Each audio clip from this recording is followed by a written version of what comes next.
le chef de l'État qui est en train d'arriver au niveau de la statue du général de Gaulle. C'est toujours par cet hommage au général de Gaulle, évidemment figure de cette Seconde Guerre mondiale, que le chef de l'État commence ces cérémonies, accompagné, on le voit, du Premier ministre Gabriel Attal. Cérémonie du 8 mai 45, avec d'abord cet hommage au général de Gaulle, la remontée des Champs-Élysées, et puis évidemment le ravivage de la flamme du soldat inconnu. Ce sont les temps forts de ces commémorations du 8 mai 45 qui signent la capitulation du Troisième Reich. Ça fait écho aussi à ce qu'on racontait sur l'histoire des Jeux Olympiques. On suit tout cela évidemment en direct sur BFM TV avec ce premier temps d'hommage au pied de la statue du général de Gaulle. Mes invités m'ont rejoint. Jean Garrigue, bonjour. Vous êtes historien président du comité d'histoire parlementaire.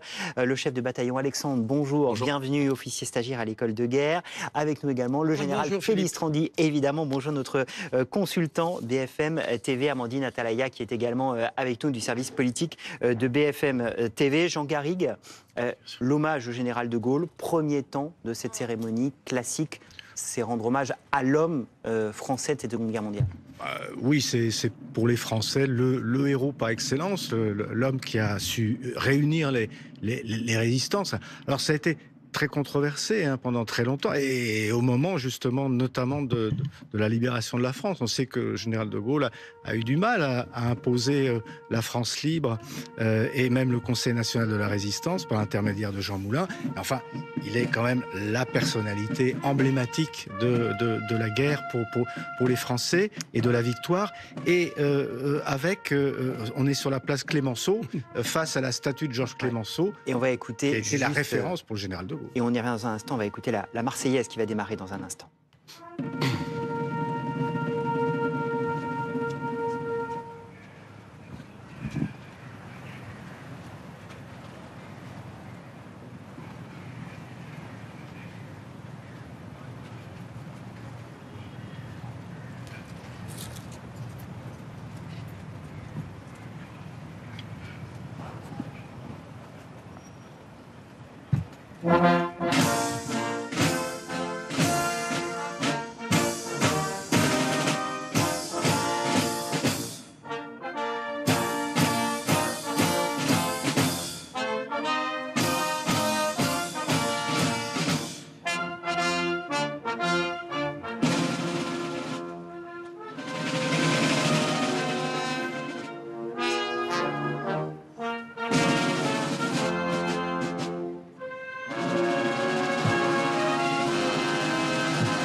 Minute de silence donc respectée par le chef de l'État, hommage au général de Gaulle, une Marseillaise. Naoufel El Kawafi, vous êtes sur place pour BFM TV. On est donc en train de vivre le premier temps de ces cérémonies.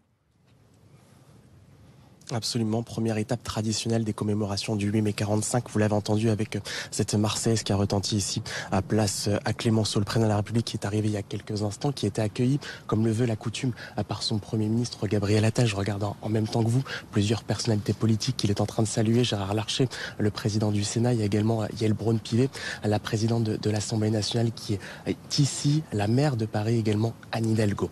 Comment ça va se passer ensuite? Dans quelques instants, le président de la République aura une salutation particulière pour les membres de la famille du général de Gaulle. On a pu apercevoir l'un de ses 5 petits-fils tout à l'heure, Yves de Gaulle, qui est présent avec son épouse.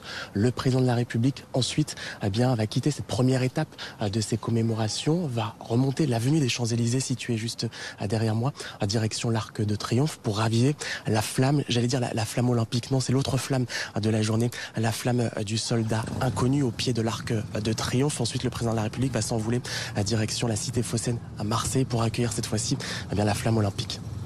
Mais le parallèle entre les deux flammes est loin d'être inintéressant. Merci Naoufel. On suit évidemment ces cérémonies avec vous. Commandant, le général de Gaulle, c'est évidemment l'image qu'on célèbre aujourd'hui. Oui, en effet, une image qui résonne toujours, notamment dans l'armée de terre et dans les armées en général. L'héritage du général de Gaulle est double, vous l'avez dit tout à l'heure.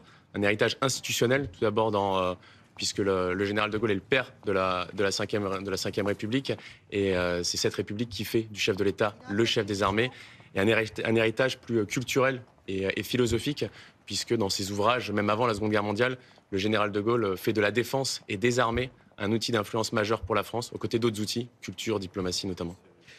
Évidemment, le président de la République dialogue avec le petit-fils du général de Gaulle, et c'est aussi cette dimension importante. Souvenez-vous qu'il y a quelques semaines, la nation a rendu hommage à l'amiral Philippe de Gaulle, le fils du général de Gaulle, mort à 102 ans.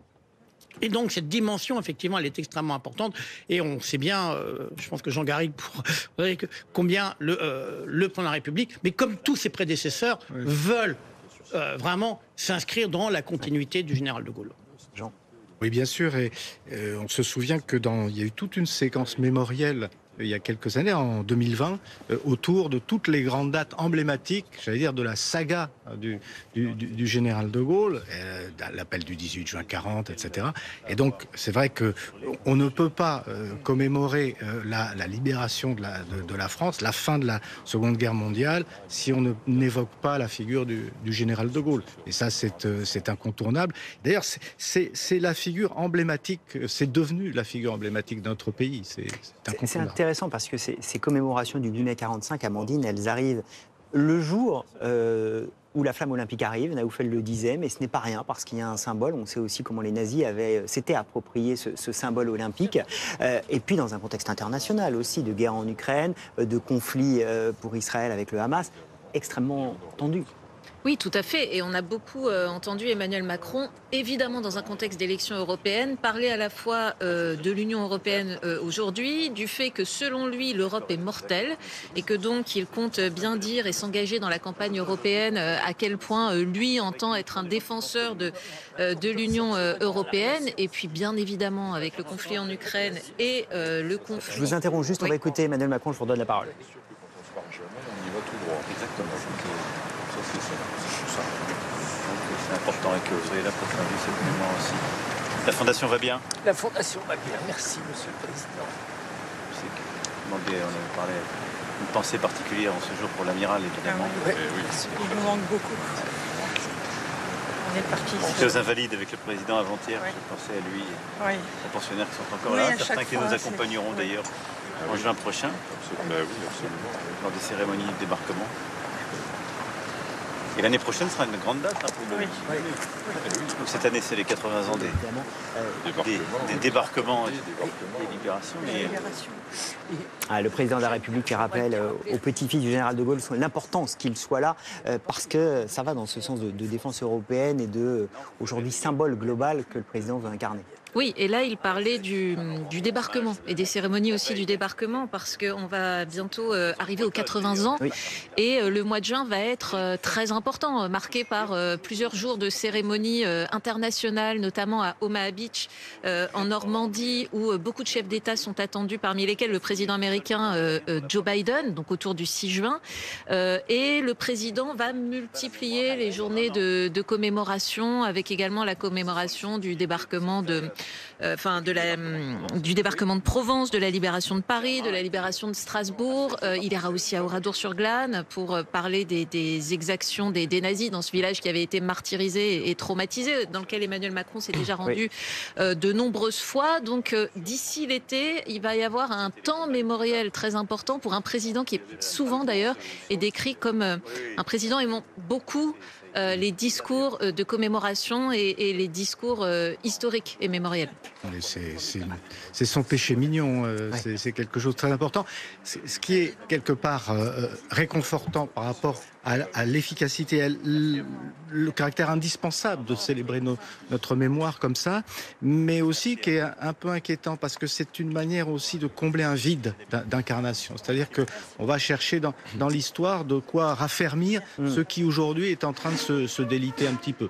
Bon, en tout cas, c'est important de le célébrer.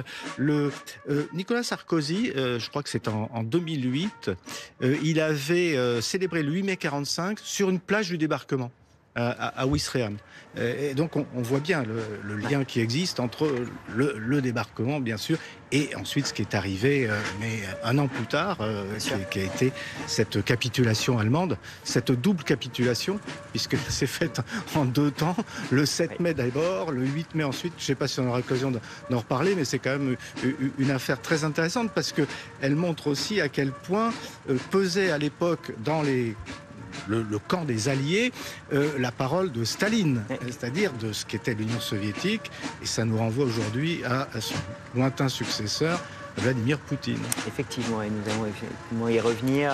Le cortège du chef de l'État qui va s'élancer dans les prochaines minutes après ce premier temps d'hommage au pied de la statue du général de Gaulle, le chef de l'État qui va remonter les Champs-Élysées direction l'Arc de Triomphe où vous vous trouvez, Patrick Sauce. Ce sera le second temps de cette cérémonie avec le ravivage évidemment de la flamme du soldat inconnu. Oui, en cette journée et ce 8 mai, je dirais un peu singulier, pas seulement parce qu'on est dans un temps et une saison quasiment de 11 novembre qui est un peu surprenante, mais aussi parce que, vous l'avez évoqué depuis quelques minutes, on est un peu dans l'entre-deux. La flamme qui intéresse beaucoup de monde, elle se trouve à Marseille en ce moment, mais la flamme éternelle qui restera encore, elle se trouve ici sous l'Arc de Triomphe. On sait qu'il y a un certain nombre de ministres qui vont vite se dépêcher dans le sillage du président de la République d'aller dans le sud de la France. Il y a aussi quelques considérations politiques. J'étais assez étonné de voir qu'un certain nombre de membres du gouvernement allaient se dépêcher de partir dans leur circonscription pour assister aux cérémonies locales à quelques semaines des élections européennes. Oui, mais il y a tout de même toujours cette émotion très forte ici, notamment parce que on ne se contente pas de penser au passé et d'avoir de la nostalgie. Vous le verrez notamment dans les tribunes, mais aussi dans les troupes qui vont être revues par le président dans quelques instants. On n'a pas choisi des régiments qui se sont surpassés, qui ont d'un passé glorieux. Non, on a choisi des écoles d'officiers, des écoles de sous-officiers. Dans les tribunes, vous avez des élèves qui viennent de l'Hexagone, mais aussi plusieurs dizaines de collégiens qui viennent de La Réunion, parce que l'idée, encore une fois, c'est de montrer que, il faut tirer des leçons du passé, mais penser aussi à l'avenir. Et c'est vrai que lorsque je vous parlais de la singularité de ce 8 mai, oui, on est dans le 79e, on n'est pas dans un compte très rond. Il y a 80 ans, Paris était sous le joug de l'occupant nazi, mais de l'autre côté de la Manche, on était déjà en train de préparer le projet Overlord, et effectivement, on a en tête ce qui va se passer le 6 juin prochain, avec des considérations logistiques absolument énormes et qui se rapprochent un petit peu de ce qui est en train de se passer à Marseille, notamment parce que on le voit quasiment tout en bas sur la place de la Concorde. Il y a déjà un nombre incalculable d'installations pour les Jeux Olympiques, notamment plusieurs épreuves qui vont se dérouler là-bas. Patrick, on suit évidemment cette cérémonie avec vous. Général Pellistrandi, peut-être commenter les images de tous ces militaires qui escortent le chef de l'État. Oui, alors c'est une image très traditionnelle, mais qui est très propre à la République. Donc on a bien sûr l'escorte motorisée de la gendarmerie et puis la garde républicaine avec ses cavaliers. C'est une dimension qui est effectivement extrêmement importante. Alors avec la fanfare devant. Et ce qu'il faut rappeler, c'est que il y a quelques semaines, la garde républicaine était à Buckingham Palace pour les Horse Guards britanniques étaient à l'Élysée pour célébrer les 120 ans de l'entente cordiale. Voilà, donc au-delà de l'apparat, c'est aussi cette dimension très symbolique, d'abord de la continuité de l'État.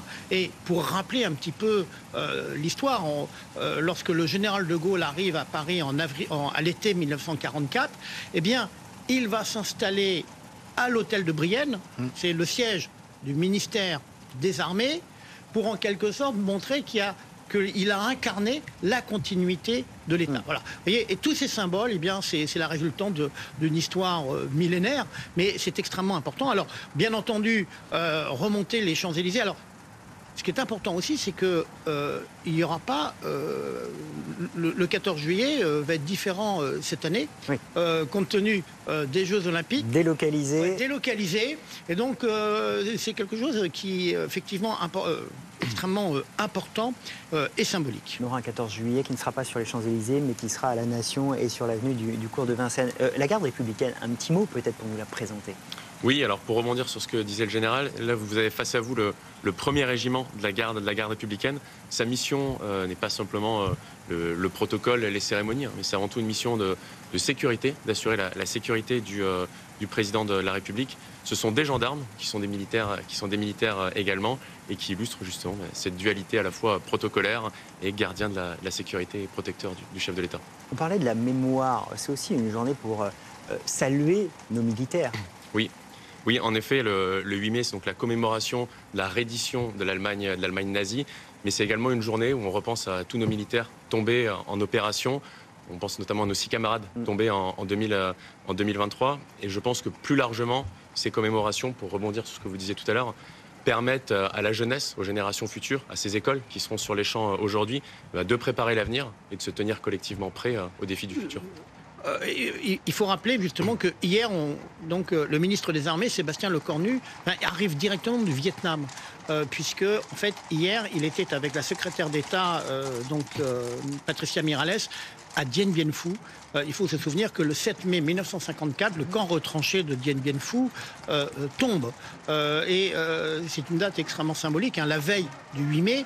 Et la défaite de Dien Bien Phu, alors bien sûr, défaite héroïque, on pourra en reparler, mais va profondément marquer bien sûr la 4e République. Il faut se rappeler que c'est Pierre Mendès France qui est président du Conseil, donc en fait Premier ministre à l'époque, et donc qui va d'une part poser la problématique de la décolonisation. Il va y avoir très vite la guerre d'Algérie qui va succéder, et puis tout ça va arriver finalement à la chute de la 4e République et à son passage à avec le général de Gaulle, la 5e République. La garde républicaine qui escorte donc le cortège du président de la République en train de remonter les Champs-Élysées direction l'Arc de Triomphe. Il y aura le ravivage de la flamme, une journée pour se souvenir, une journée pour honorer nos militaires, on le disait. C'est peut-être l'occasion de dire un mot du bleuet que l'on va voir aujourd'hui, Jean Garrigue. Ce bleuet de France, justement, qui commémore et qui célèbre le sacrifice de nos soldats, comme ça avait été, je crois, inventé par les Britanniques à l'origine. Alors,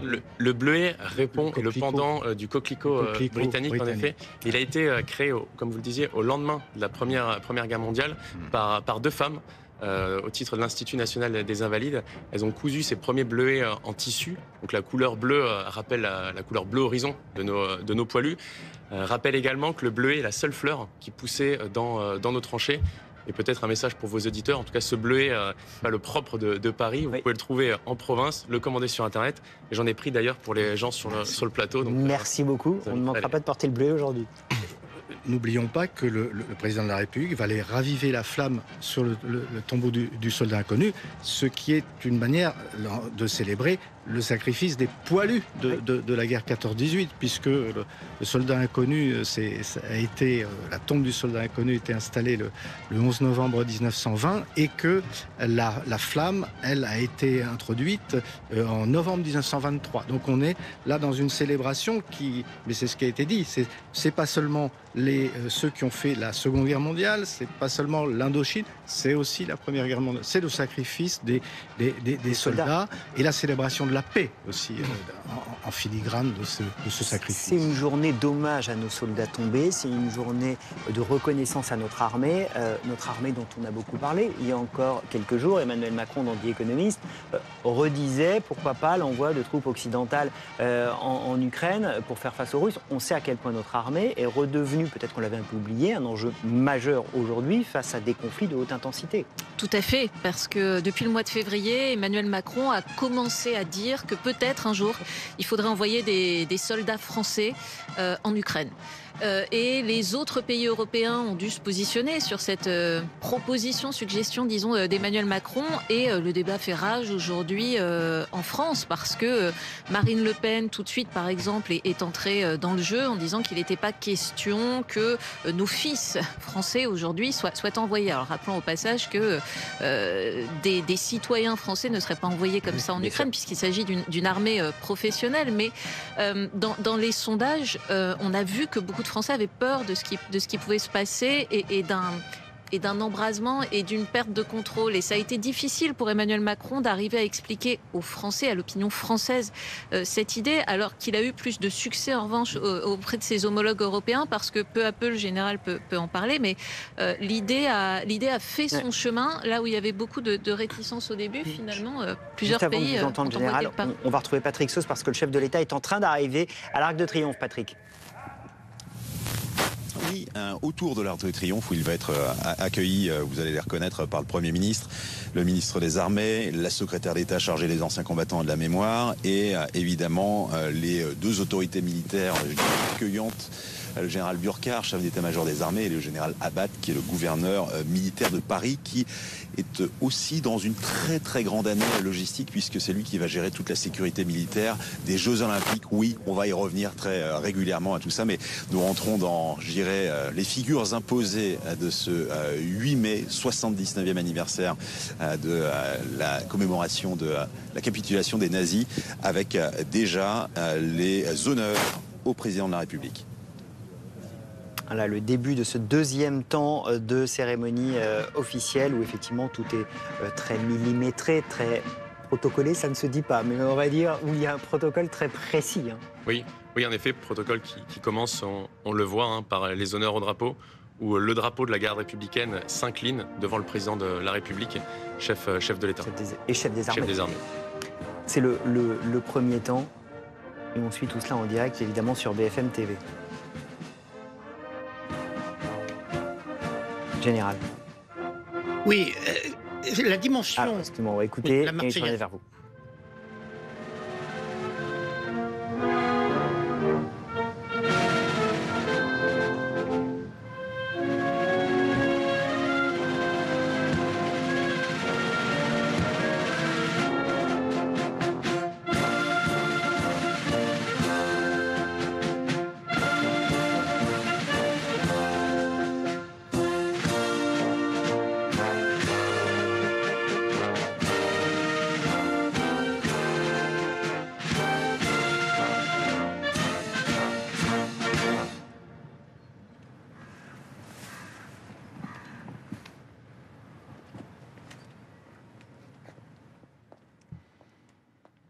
La Marseillaise, après l'hommage au drapeau, il va désormais y avoir, général, le passage en revue des troupes.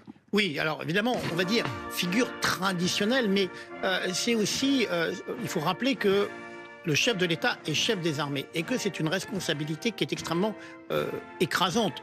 Parce que derrière, oui, ce sont des enjeux, notamment il y a la guerre en Ukraine dont on a parlé.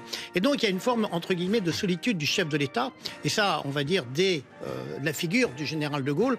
Et donc cette dimension est importante parce que plus on avance dans l'histoire, plus nos chefs de l'État ont moins de liens avec la guerre, puisque c'est une génération qui n'a pas fait. Et donc, le poids des responsabilités en est encore plus écrasant. Et donc, cette dimension, elle est extrêmement importante. Peut-être un petit mot des troupes. Le chef de l'État passe devant les différents corps d'armée, les militaires aussi en formation. Il est actuellement devant l'école polytechnique, donc créée en 1795 pour redonner un corps d'ingénieurs et de mathématiciens à la France. On les reconnaît à leur bicorne et à leur épée qu'on appelle la tangente, ce qui montre l'ancrage scientifique de cette école. Il arrive actuellement devant Saint-Cyr, donc école chère à mon cœur, ainsi qu'au général Pellistrandi, pour rebondir sur ce qui a été dit sur l'entente cordiale. Le casoir des Saint-Cyriens, rouge et blanc, de couleur de la maison d'Angleterre. Ça avait été fait par Napoléon III. Et on va visiter Victoria. L'école navale que vous voyez devant vous, qui forme les officiers de marine. École qui a une nouvelle devise depuis 2021. Pour la France, par les mers, nous combattons. Et Patrick Sauce est à l'Arc de Triomphe pour BFM TV. Patrick. Oui, avec cette idée toujours de montrer la jeunesse, mais ceux qui peut-être seront envoyés à la guerre. On le rappelle, le général Pellistrandi le disait, eh bien la guerre est à nos portes, la guerre est sur le sol européen, mais lorsqu'on voit ces officiers, il y aura aussi de grands chefs, des futurs grands chefs. Un très haut gradé de la Marine nationale me disait que eh bien la Marine avait déjà identifié non pas un nom, mais déjà un profil parmi ceux que vous avez vus à l'école navale qui commandera le prochain porte-avions de nouvelle génération en 2038. Et donc, encore une fois, c'est effectivement effectivement le chef des armées qui a passé en revue des hommes et des femmes qui présideront aux destinées des armées, alors même que Emmanuel Macron aura passé le flambeau, si je puis dire, à un nouveau chef d'État. Mais c'est l'idée que tout cela se perpétue, mais avec aussi la gravité, 79 ans après, que la guerre peut revenir sur le sol européen, c'est déjà le cas, mais se rapprocher encore du sol français. Patrick Sauce, avec qui on suit évidemment ces cérémonies, le chef de l'État, place de l'Étoile à Paris, qui va aller déposer une gerbe au pied de l'Arc de Triomphe devant la tombe du soldat inconnu avant le ravivage de la flamme. Il faut être honnête, il n'y a jamais le 8 mai des foules pour suivre cela, et pourtant c'est important. Oui, évidemment, c'est une date emblématique, mais même s'il faut se rappeler les difficultés qu'elle a eu finalement à s'imposer. Parce que elle est devenue, la date a été commémorée à partir de 1946, mais à partir de 1953, c'est devenu un jour férié. Mais le général de Gaulle, en signe de réconciliation avec l'Allemagne, avait supprimé le jour férié. Et puis Valéry Giscard d'Estaing, en 1975, a voulu, là aussi, pour signaler ce rapprochement des pays européens, en fait, la journée de l'Europe. Bref, il a fallu attendre 1981 et François Mitterrand pour que ça redevienne un jour férié et qu'on donne toute son importance, finalement, symbolique à cette date. Donc, vous voyez que c'est quelque chose qui, dans notre mémoire, et parallèlement avec la construction de l'Europe, avec les dissensions qui ont pu exister entre les acteurs de cette histoire, c'est quelque chose qui n'a pas toujours été évident et qui pourtant aujourd'hui s'impose quand même dans notre mémoire collective. Alors on va faire de l'histoire, on va faire de la pédagogie pour ceux qui ne connaîtraient pas tout cela. Le chef de l'État est en train de s'incliner devant la tombe du soldat inconnu. Rappelez-nous peut-être l'histoire de cette tombe du soldat inconnu. En fait, face au carnage qu'a représenté la Première Guerre mondiale, la question se posait comment honorer le 1,5 million de soldats morts pour la France. Avec le fait que, bien sûr, qu'un certain nombre ont été identifiés. Et on est au moment clé du ravivage de cette flamme. Et l'idée a été effectivement, un certain nombre de soldats, d'honorer sous l'Arc de Triomphe, qui est vraiment un des lieux les plus symboliques avec les invalides de notre histoire militaire, de mettre effectivement en terre un soldat qui représenterait tous ceux qui sont tombés. Et donc, on a trouvé des corps non identifiés, bien entendu, et c'est un jeune soldat qui a désigné au hasard un cercueil qui a été donc installé. Et puis après, il y a eu la flamme. Ce qui est très intéressant pour l'histoire, c'est que cette flamme, elle est rallumée tous les soirs à 18h. Et que même pendant l'occupation allemande, dans la Wehrmacht, force occupante, a admis, donc la flamme n'a jamais été éteinte. Mais souvenez-vous, au moment des Gilets jaunes, ce qui s'est passé autour de la flamme et comment ça a été terriblement perçu. Et on va retourner sur place.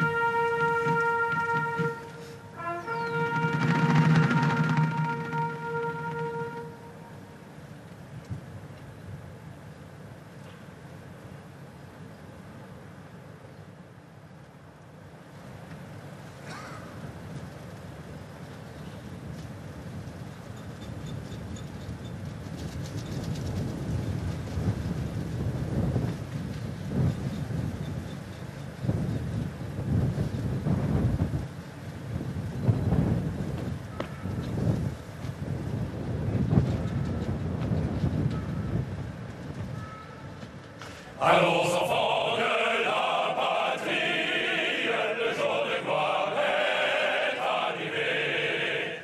Contre l'eau de la tyrannie, l'étendard sanglant est levé. L'étendard sanglant est levé. Entendez-vous dans les campagnes, Jésus, ces féroces soldats. Il vient jusque nos embrasses.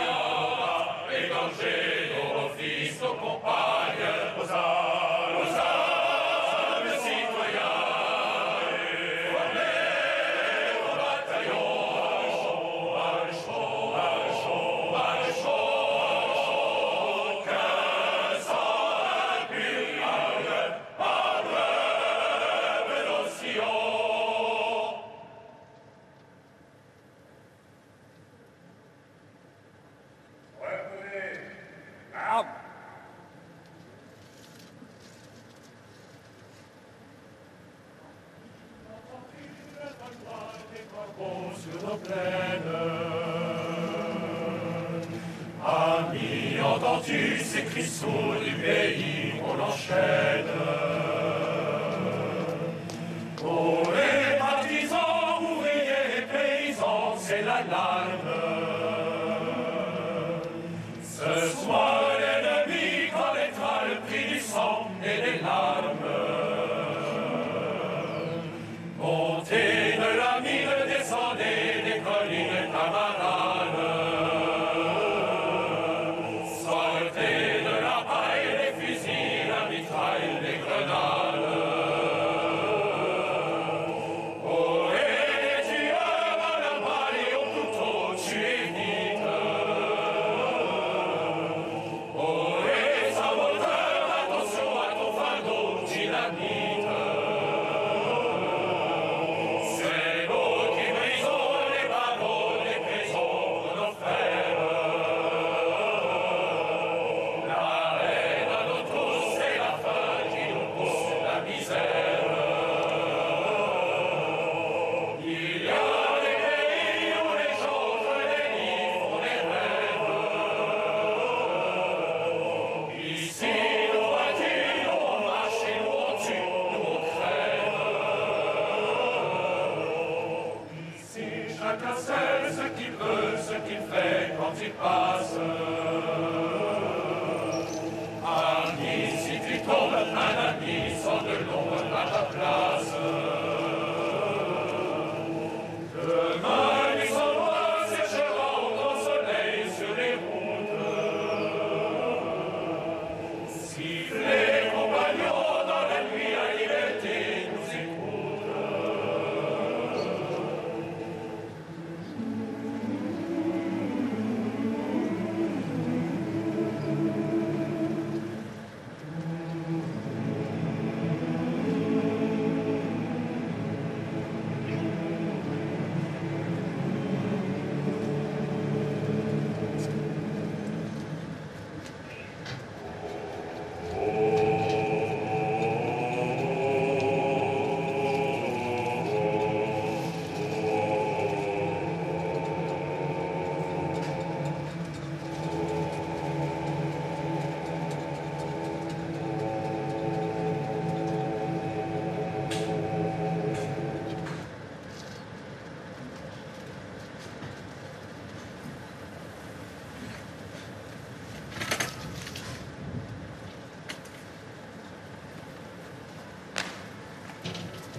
Repos.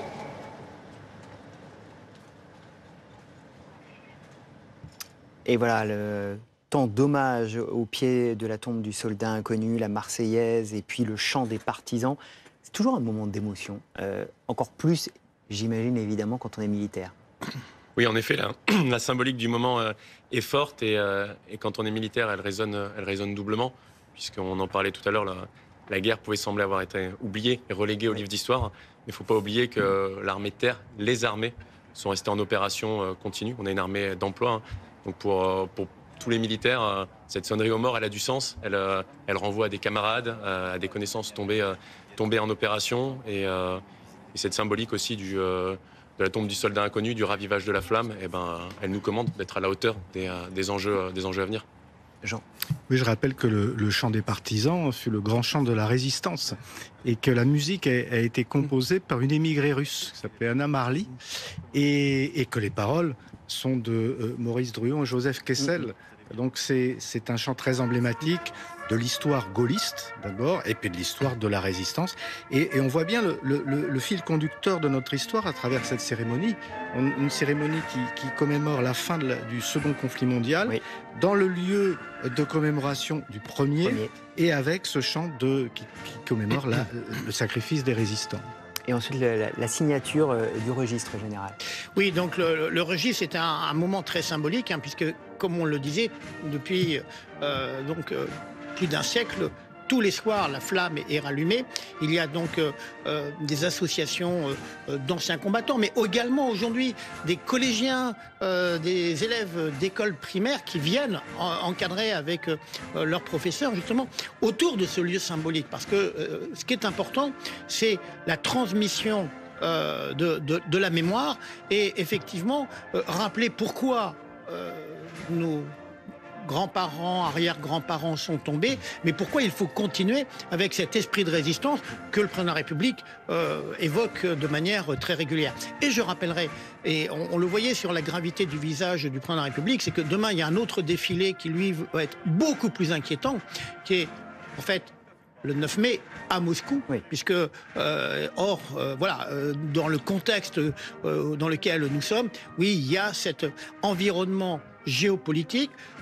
On a parlé de la flamme à Marseille ce soir. Il faut quand même souligner la volonté de déstabilisation par la Russie de l'organisation des Jeux Olympiques, c'est avéré. Donc on est dans un contexte effectivement, bien sûr de fête, on ne peut que avec ce qui va se passer à Marseille et puis dans les jours à venir, mais dans un contexte de gravité. Et c'est bien le rôle du président de la République, des forces armées, de défendre ceux pour lesquels nos anciens sont morts. Vladimir Poutine qui est à la tête de son 5e mandat avec ce grand défilé demain qui sera effectivement une démonstration de force du président russe. Oui, juste expliquer pourquoi c'est demain. Ouais. C'est parce que lorsque la capitulation a été signée, l'arrêt des combats s'est fait avec le décalage horaire. Le 8 mai à Berlin, où ça a été signé, mais en Russie, ce qui s'appelait l'Union soviétique à l'époque, c'était le 9 mai. Et c'est la raison pour laquelle les soviétiques et tous les anciens pays de l'Union soviétique célèbrent ce jour de la victoire, c'est le jour de la victoire, le 9 mai. Et on va rejoindre Patrick Sauce, qui est à l'Arc de Triomphe pour BFM TV. Oui, avec le salut là aussi traditionnel au porte-drapeau, mais aussi aux anciens combattants qui, je me faisais la réflexion, ne sont pas très très nombreux aujourd'hui. Et c'est pour ça qu'il faut aussi perpétuer cet esprit. Vous le verrez aux alentours du 6 juin, on a prévu encore un nombre exceptionnellement important, vu leur âge, de vétérans du débarquement qui vont traverser l'Atlantique depuis les États-Unis. Mais forcément, alors qu'on a commémoré la mémoire de grands anciens. Le général Pellistrandi parlait de l'amiral Philippe de Gaulle, mais on avait salué la mémoire aussi d'Hubert Germain, de Léon Gauthier. Ils ne sont plus très très nombreux. Ce sont de vieux monsieur, mais qui à 80 ans, du haut de leurs 20 ans à peine, combattaient pour la France, soit sous l'uniforme, soit, et c'est pour ça que vous avez entendu le chant des partisans, parce qu'ils avaient décidé tout seuls d'aller suivre, de répondre à l'appel du général de Gaulle, mais de façon civile, est devenue presque militaire, c'est avec ce nom de partisans pour les communistes notamment, ont décidé de se battre pour la France. Et encore une fois, cet esprit, il doit perdurer. Moi, je suis en haut, comme d'habitude, de la tribune des civils, si je puis dire. Il y a 2 tribunes en tout, il y a 949 sièges qui sont prévus. Et à quelques mètres de moi, j'ai des collégiens qui viennent parfois de très loin, notamment de La Réunion, et qui ont pas simplement passer 1 heure ici à l'Arc de Triomphe, mais évidemment sont au milieu d'un cycle de mémoire où ils apprennent justement à perpétuer tout ça. Alors dans certaines régions, on va le voir dans moins d'un mois, ça se fait très naturellement. Vous allez en Normandie, tous les collégiens ou anciens collégiens connaissent leur histoire. C'est pareil en Lorraine ou encore en Alsace, mais pour le reste de la France, il faut continuer à connaître cet esprit de résistance et à se rappeler que ces vieux monsieur, ces vieilles dames, ils ont été jeunes aussi et à un moment ils ont fait un choix qui était tout à fait courageux. Et c'est là aussi le sens de ce 8 mai. L'importance de la transmission. Merci beaucoup Patrick Sauce avec Inès Médéton-Nion à l'Arc de Triomphe pour BFM TV. Amandine, on a aussi quelques infos sur l'échange qui a eu lieu tout à l'heure entre Emmanuel Macron et le petit-fils du général de Gaulle. Oui, tout à fait, un échange intéressant qui a porté en fait sur la visite du président chinois en France et sur le fait que le général de Gaulle avait choisi en 1964 de rétablir justement les relations avec la Chine, ce qui avait provoqué un énorme débat, une fureur même de certains alliés européens. Et donc le petit-fils du général de Gaulle parle de ce choix du général de Gaulle à l'époque. Emmanuel Macron lui répond « Heureusement que le général de Gaulle l'a fait tôt, sinon nous aurions été pris au piège de cette histoire ». Et il a poursuivi en disant « Aujourd'hui, le sens même de la démocratie, c'est d'avoir une discussion ouverte. Les gens voudraient qu'on ne fasse pas de la diplomatie avec les gens qui ne pensent pas comme nous.